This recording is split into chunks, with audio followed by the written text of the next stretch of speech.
Joining us now to review some of the headlines of today's newspapers from around the world is Arise News analyst Emmanuel Great Malabite Ifeni.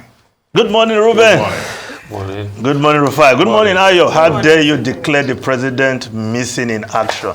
Okay, have you seen him? Our president is not missing, please. Okay. Don't raise alarm. There's no Bermuda Triangle in Aso Villa.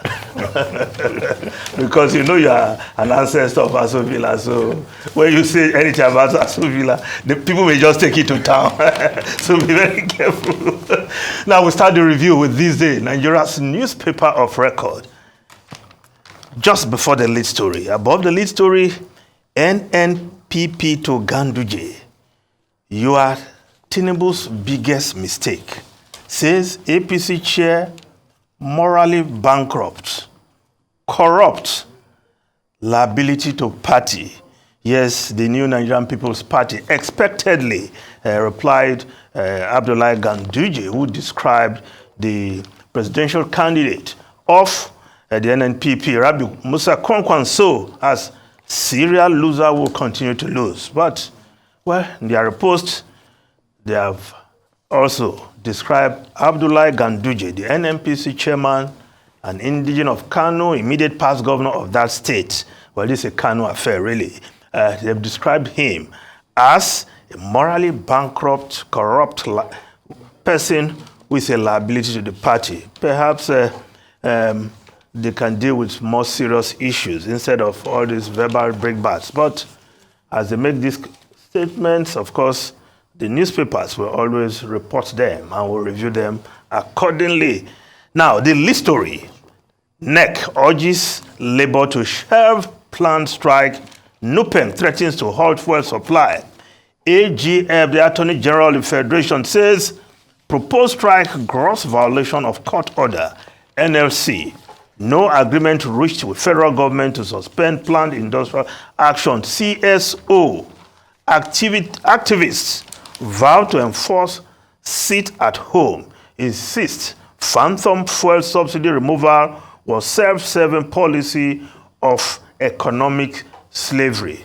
Yes, the National Economic Council met yesterday, and they are urging Labour to rethink the issue of going on a nationwide strike that will shut down the economy of the country, of course, with all the attendant consequences. But Labour still mobilizing for the strike, and the Vanguard newspaper reporting that story, why you can't go on strike. Federal government tells NLC TUC says strike will be a violation of substituting court order.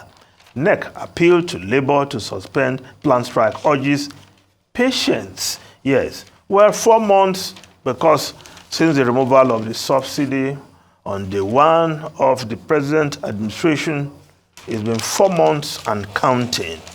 And if you say the Labour, they've not given enough time, I don't think that would be exactly correct. It's just that there's been so much talk without really seeing the outcome of dialogue. And Labour felt that perhaps the language that will bring out this palliative to the fore and Nigerians feeling the impact of government intervention will be a strike. But between now and next Tuesday, when Labour has proposed the proposed date for the strike, I think something can still be done. And some in the government have said, wait for October 1. The president's address will address the situation. But if there are situations that can be given to ameliorate what Labour is talking about, why wait till October 1 before you unveil this? Now, the Punch newspaper, indefinite strike Labour protests as federal government threatens union leaders with contempt charge. Of course, the photograph in front page of the Punch newspaper, Umahi locks out workers, protesters cite hardship for lateness. Yes, the Minister of Works, engineer, former governor of Ebonyi State, engineer Dave Umahi, yesterday locked out civil servants. And of course, they reacted by also shutting him out of his office. And of course, the back and forth At the end of the day, he had to apologize to the workers, saying that, well, I cannot do this work without you. An attempt to say you cannot do without me was shut down. He had to retract that statement. Indeed, the civil service can go on without a minister when there's a permanent secretary. Now, I hope lessons learned, because the job waiting for Engineer Dave Omai are enormous. Bad federal roads in terrible condition all over the place.